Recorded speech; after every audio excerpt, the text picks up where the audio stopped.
ఒక యేసయ్య మాత్రమే.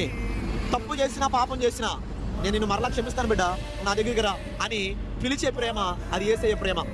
యేసయ్య ప్రేమ ఎంత గొప్పదంటే అండి, ఆయన రక్తం కార్చి ప్రాణం పెట్టేటప్పుడు ఆయన చేతుల్లో మేకులు దిగ్గొట్టారు, ఆయన కాళ్ళల్లో మేకులు దిగ్గొట్టారు, ఆయన శరీరం అంతా కూడా గాయాలైపోయినాయి, నుచ్చుగా మారిపోయాడు.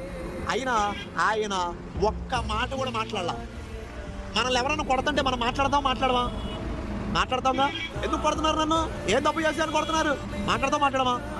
కానీ యేసుక్రీస్తు ప్రభులు వారు అసలు మరణించడానికే ఈ భూమి మీదకి వచ్చాడు. మన కొరకు ప్రాణం పెట్టడానికే భూమి మీదకి వచ్చాడు.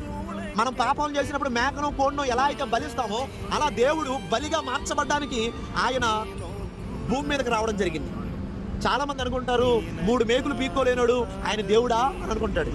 కానీ 3 మేకులు కాదు కదా, ఆ శిక్షలో నుంచి ఆయన తప్పించుకోగలడు. కానీ తప్పించుకుంటే మనుషులు చేసిన పాపాలు పోవు కదా. మనుషులు చేసిన పాపాలు పోవాలి అంటే పరిశుద్ధుడైన యేసు రక్తం చిందించబడాలి అన్న చట్టం ఉంది. కాబట్టి